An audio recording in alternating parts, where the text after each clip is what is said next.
Hello යාළුවනේ කොහොමද ඔයාලට ඔන්න අදත් ලස්සන වීඩියෝ එකක් අරගෙන ඔයාලව බලන්න ආවා. අද නම් විශේෂ දවසක්. මේ විශේෂ දවස අද මං කොහොමද ගත කළේ කියලා දන්නවද? එහෙනම් එන්න මාත් එක්ක මේ වීඩියෝ එක බලන්න. වීඩියෝ එක බලන්න කලින් ඔයාලා සබ්ස්ක්‍රයිබ් කරලා නැත්නම් සබ්ස්ක්‍රයිබ් කරගන්න. ඒත් එක්කම ලයික්, ෂෙයා and කමෙන්ට් කරගන්න. ඕගොල්ලෝ දන්නවා ඇති රමසාන් මාසයේ අපි දවස් 30ක් විතර නෝම්බි අල්ලනවා. ඒ වගේම අවුරුදු පුරාවටම යෙදී තියෙන ස්පෙෂල් දවස්වල අපිට තියෙනවා. ඒ විශේෂ දවස්වල අපි නෝම්බි අල්ලනවා. ඒ වගේ විශේෂ දවසක් තමයි අද. අද ආශුරා දිනය. ඉතින් මේ ආශුරා දිනේ මම නෝම්බි අල්ලගෙන තමයි ඉන්නේ. නෝම්බි කියලා නිකන් ඉන්න පුළුවන්ද? බැහැනේ. ගෘහණියක් වශයෙන්, මවක් වශයෙන් අපිට ගොඩාක් රෙස්පොන්සිබිලිටිස් තියෙනවා. ඉතින් ඒ හන්දා අද මම වැඩ ටික කරගෙන තමයි ඉන්නේ. දෙන්නම් වෙලාව 3:30ක් විතර ඇති. අද නෝම්බි අල්ලන්න ඕන හින්දා වෙනදටත් වඩා ටිකක් පාන්දර වෙලා තමයි නැගිට්ටේ. නෝම්බිත් අල්ලගෙන බබාලව ඉස්කෝලේ එරෙන්න ඕන හින්දා ඒගොල්ලන්ට බ්‍රෙක්ෆාස්ට් එකත් රෙඩි කරලා ඒගොල්ලෝ ඉස්කෝලේ ගියාට පස්සේ නම් මම ටිකක් නිදාගත්තා. ඉතින් නැගිටින්න ටිකක් පරක්කුත් වුණා. ඒ හින්දා මම එළියේ වැඩ ටික කරන්න ගියේ නැහැ. ගේ ඇතුලේ තිබ්බ වැඩ ටික තමයි කරගත්තේ. ඇතුලේ වැඩත් එක්ක ප්‍රේ කරගෙන කුර්ආන් පාරායනා කරගෙන ඉන්නකොට කොහොමද වෙලාව ගියේ කියලාවත් දැනුනේ නැහැ. ඉතින් දැන් මං හදන්නේ නෝම්බි අරින්න ඉෆ්තාර් එකට ලේස්ති කරගන්නයි. ඉතින් මට හිතුණා ලස්සන පාටට සුවඳට සවුකඳ ටිකක් හදාගමු කියලා. හොඳ පාටක් ගන්න ඕන හන්දා කලින්ම මම සීනි වලින් පැණි ටික හදාගන්නවා. ඊට පස්සේ සව්හාල් ටික හොඳට හොදලා මම ඒකට දාගන්නවා.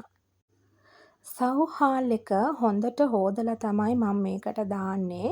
ඒත් එක්කම ඒ හාල් එක හොඳට උයා ගන්නට ඕන ප්‍රමාණය වතුරත් සීනිත් ඒ වගේම ලුණු ටිකකුත් එකතු කරගන්නවා. ඒත් එක්කම මම පොඩි කරගත්තු නූඩල්ස් ටිකකුත් දාගන්නවා. ඇත්තම කිව්වොත් නූඩල්ස් දාලා සව් හදලා බලන්න හරිම රසයි. ගොඩක් දාන්නේ නැහැ. චුට්ටක් විතර දාගන්නවා. දැන් මම මේකට රස අනුව සීනි ටිකක් එකතු කරගන්නවා. ඒකට තව කුරුඳු පැති, රම්පේ ඒත් එක්කම ලුණු ටිකකුත් එකතු කරගන්නවා. දැන් මේක හොඳ ලිඩ් එකකින් වහලා තියලා කුක් වෙන්න තියමු.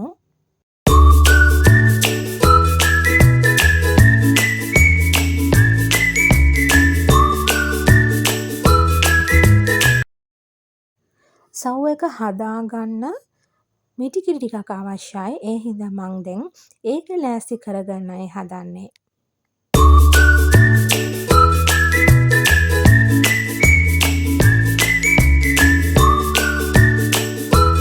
දැන් මං පොඩි කරගත්තු නූඩල්ස් ටික මේකට එකතු කරගන්නවා.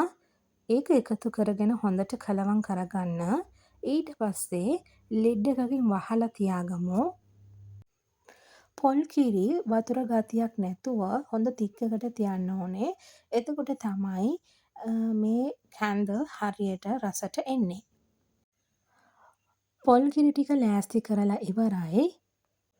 දැන් අපි ලිපේ තියාගත්තු කැඳ චුට්ටක් බලමුද? බලන්නකෝ හරි ලස්සනට පාටට තියෙනවා. ඒ වගේම දැන් තමයි හොඳම පදම කිරි ටික එකතු කරගන්න. කිරි ටික එකතු කරලා ටිකක් මේක මික්ස් කරගමු. ඊට පස්සේ ආයෙත් මූඩියකින් වහලා තියමු. විනාඩි 5ක් විතර තියලා ඇරලා බලනකොට බලන්න හොඳටම කැඳ පදමටම ඇවිල්ලා. උදේ ගෙනාපු පළතුරු ටික කූඩේ තියාගන්න මට අමතකත් වුණා. නෝම්බි අරින වෙලාවට ඕන කරන කොමඩු ගෙඩියයි අලි පේරයි අරන් තියාගෙන තමයි අනිත් ඒ පළතුරු ටික මම මේ කූඩෙට දාන්නේ. දැන් මං හොඳට රත් වෙච්ච තාච්චියට පොල් තෙල් ටිකක් එකතු කරගන්නවා. ඉතින් ඕගොල්ලෝ බලනවා ඇති මොකද මම මේ කරන්න යන්නේ කියලා පාන් පෙති වලින්. ඇත්තටම පාන් පෙති වලින් රහම රහ රෝල්ස් හදාගන්න පුළුවන්. ඉතින් ඕගොල්ලොත් මගේ වීඩියෝ එක දිගටම බැලුවොත් මේ රෝල්ස් හදන හැටි දැනගන්න පුළුවන්. මුලින්ම මම පාන් පෙති වලින් අයින කපා ගන්නවා. ඊට පස්සේ අයින කපාගත්තු පාන් පෙති පිටිකරි වලින් හදාපු මේ කිරි එකට දාලා හොඳට ප්‍රස් කරගෙන වැඩිපුර මිල්ක් එක අයින් කරගන්නවා.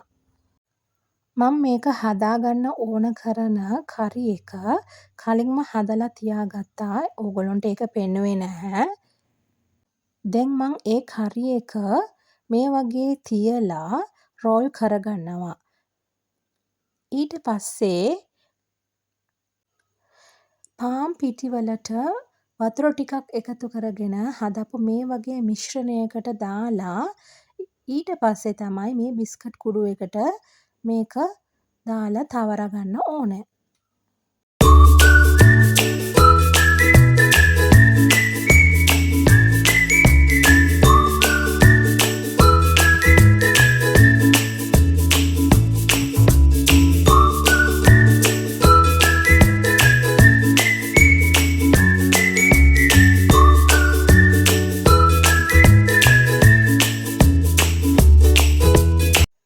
දැන් මේ විදියට හදාපු රෝල්ස් ටික තෙලේ දාලා රන්වන් පාට වෙනකන් බෙදගමු.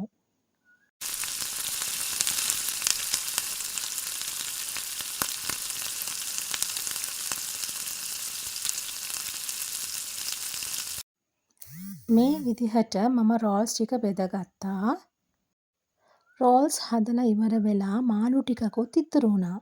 ඉතින් මං හිතුවා ඒ මාළු ටිකෙන් කට්ලට් බෝල් දෙකක් හදමු කියලා. දැන් මං තෙලේ දාන්නේ කට්ලට් බෝල්ස් දෙක. දෙන්නම් ලිපේ වැඩ ඉවරයි. ඊට පස්සේ දැන් මං හදන්නේ මේ කොමඩු ගෙඩිය මේ විදිහට පොඩිවට කපා ගන්න. එතකොට ලේසි කන්න. වැඩත් එක්ක වෙලාව ගිය එක දැනෙනව නැහැ. ඔන්න ඉතින් නෝම්බි අරින වෙලාවත් ළඟයි. මේ කොමඩු ගෙඩිය කපලා ඉවර වෙලා මම අලි පේර වලින් රසමර්ත ජූස් එකක් හදාගත්තා.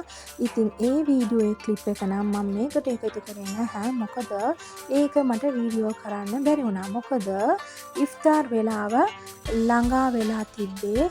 ඉතින් හදිස්සි හින්දා මම ඒක රෙකෝඩ් කරගත්තේ නැහැ. ඉතින් මේක තමයි මං වෙනුවෙන්ම ලේස්ති කරපු ඉෆ්තාර් මේසය.